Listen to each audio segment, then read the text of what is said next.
Hello everyone, welcome to this video in which I want to talk about Cubase 9.5 and what is, in my opinion, the best new feature of this recent update by Steinberg. It's called Direct Offline Processing, and it really makes your life easier because you can apply special effects to selected blocks of audio in your projects without loading your CPU of real-time audio performance that your computer really needs to handle your project. Steinberg did a very good job and I really like this update.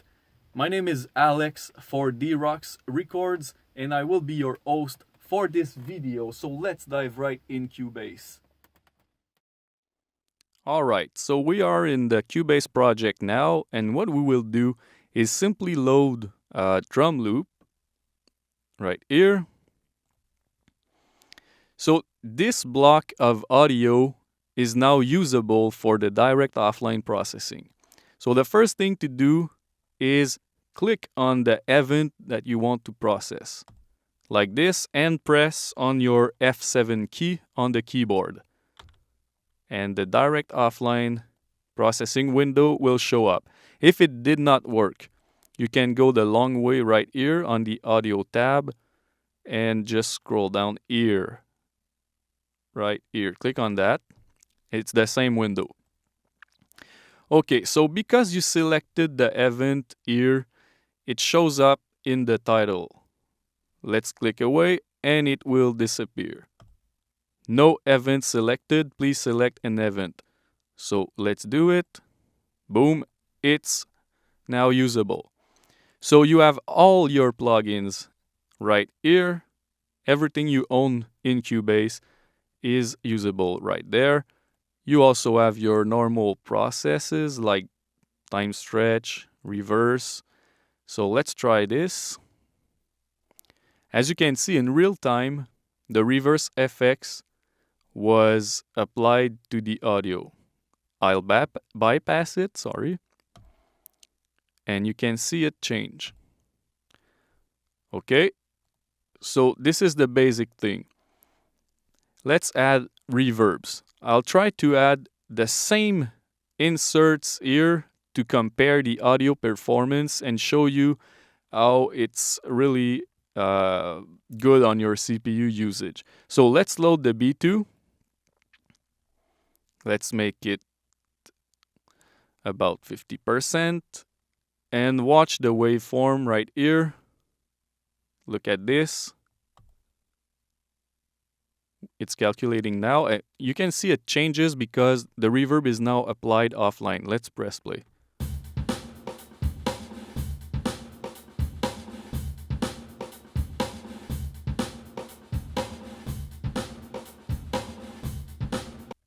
Okay, so you can see the basics right here. When you have the auto applied here, well, in real time, you will see the computer loading the process and make it fix. Look at this. Okay, so it calculates one time and then it's fixed and you can change it however you want. So let's add now a FabFilter reverb. And do the same thing. Let's just watch the difference. That's before the FabFilter and with FabFilter. Let's listen to it. Okay, so you can see it just works. And your audio performance is very low right now. Let's go on and add the Adaptiverb right there. And watch the waveform change again. Oh, now it's flat. Let's listen to this.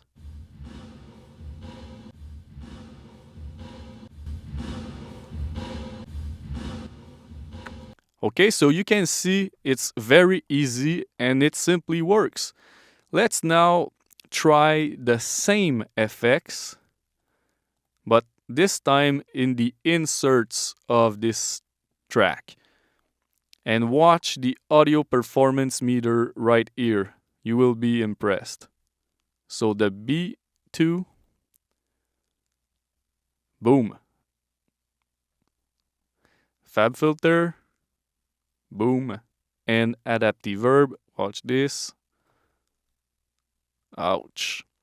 So we have the same 3 reverbs that we used in the direct offline processing now in the insert slots. And you can see the audio performance is almost at half of what my computer can handle in real time. So let's press play and listen how it sounds.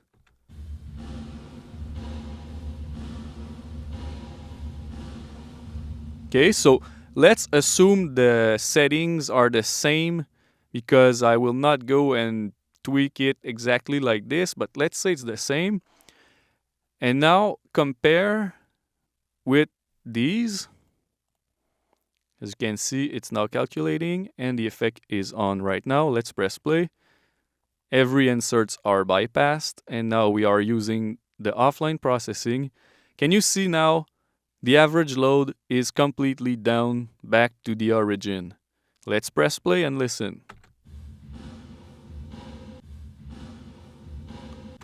Okay, so basically it's the same thing, but it's offline. So this is why the new feature here is crazy, because you can do anything you want.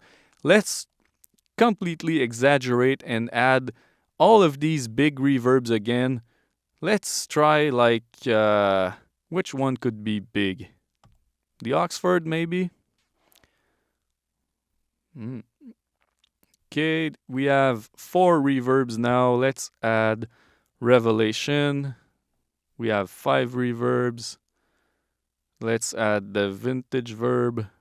We now have 6.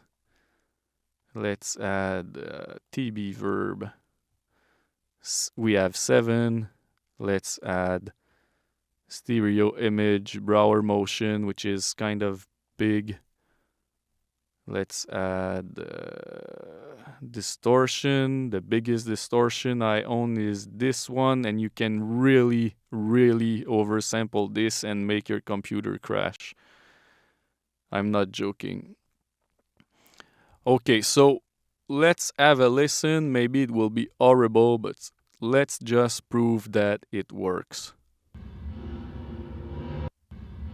Yeah.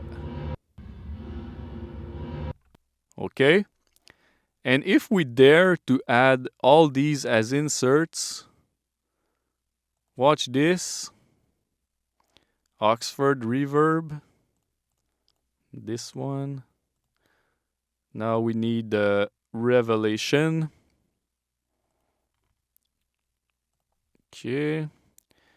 We also need Valhalla vintage verb. Boom. We need TB verb.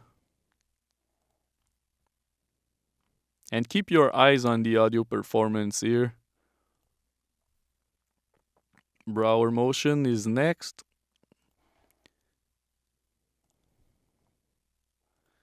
Okay, so we are very high on the CPU usage. Let's try the distortion now and use the same settings. 4 times oversampling, high CPU. Watch this. I'm done. I can't work now. Let's press play. I press play and nothing happens. Why is that? Because when you have audio inserts with your plugins, you need audio real-time performance. So your computer needs to work in real time when you press play. This is why right now, because it's in the clip zone, I cannot hear anything and you cannot either. Let's press play. It doesn't work. Watch this. I will reduce the oversampling on the distortion. And now it's working. So you can see. Ooh, creepy. You can see that when you apply normal effects like this, you can quickly load your projects and be unable to work. So let's just bypass every inserts and go back to the direct offline processing that is right here. Look at this. You have all these and there's no load. This is the magic. If I press play, it works. Okay, and now you'll say, okay, but I cannot have a tail. My sound will decay too quickly. Well, what you need to do is use these settings right here. Let's make this longer and this. Now we need to actualize these. So let's see if it will work by doing this. Okay, boom. I hope it works. Does it? Okay, no. So what I'll do is delete all. And we're back to the normal file. So the lesson of this is when you know you will be using reverbs, delays, and anything giving your sound a longer tail, use these settings to increase the length of the audio segment. Okay, you can see the names here, extend process range in milliseconds. So this will be set 7 seconds. And the tail here in milliseconds, also 7 seconds. Let's make it bigger. Okay, so you can go to a max of 10. Let's now add the reverbs we had. So we have the B2. And watch the waveform now. I hope it works. And that my computer did not crash. Please. Okay. So you can see now it has a tail. That's it. So let's do it with another one, like the Fab filter again, because we had this one. So it will all work now by adding a tail. So if you have a delay and your tail is very long, you don't have now the problem of being chopped off. Okay, watch this. It calculated the effects. Let's add feedback. Okay, so you can see now you have a legit audio tail from direct offline processing, and it's still not loading your CPU here. So let's just check out how it sounds.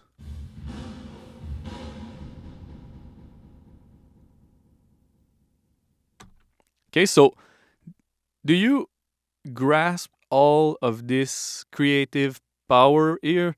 I mean, you started with a block like this. Wait for the calculation. It's not working yet because it's not done calculating. Okay, so you started with a simple drum loop that was ending here. And what you did by applying these direct offline processing is create a new file to work with, and you don't have any computing problems now. And this is very useful. So you can try it out on anything. Let's try to add another drum loop right here. Okay, I just want to show you that this window will update itself very quickly and just by selecting the audio. So watch this. Now we are on this loop, and now we are on this one. So if we copy this, okay, we now have 4 different audio segments, and any one that we will select will now change the window here. So if you add a reverse on this one, it will be seen when you click on this one. Remember, this is our reverb file. You have your reverse now. This one is empty. Let's do a pitch shift. Okay, so this one is pitch shifted. This one is empty. Let's do a fade in. Okay. So, watch this.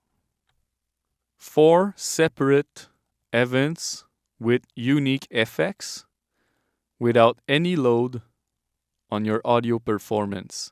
The only load we have here is because these inserts are on but simply bypassed. So if I would remove them all, where can I do this? I want to reset everything. I don't know yet how to do this. So I'll just go one by one. Oops. I just want to show you that when there's nothing in the inserts, you will have no audio performance issues at all. Watch this. Okay, so you can see we are at the lowest I can be with my computer. And we still have all these offline processes applied to 4 different blocks. And if we take a listen, I will prove you that it works.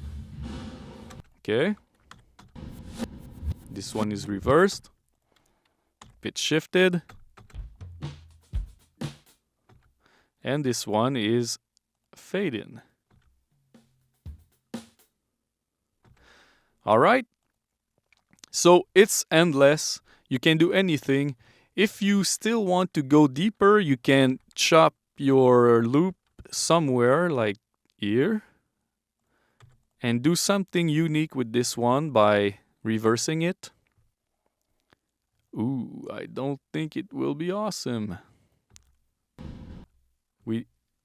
Wow, we have a silence now. I think I found a bug. Or let's go back to 0 here. And let's do the reverse again. Okay, now it works. So because we had extend process range, it was not really working like this. But now you can listen to this and everything will be normal, but you will have your reverse effect here, which is independent of the whole loop.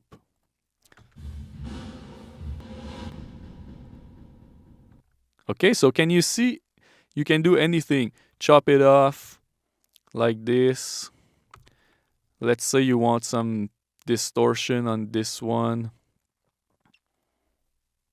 Okay, so let's do a tape. Let's crank it up. Okay, so you now have this, this, and this, and this, and this that are all independent.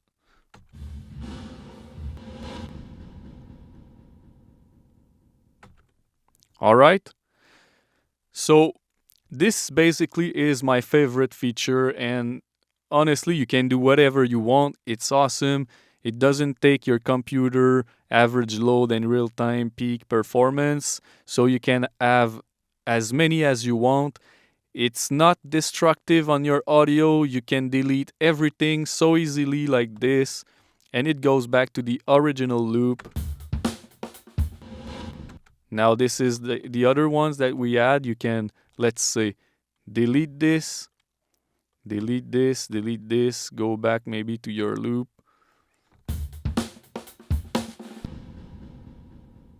Aha.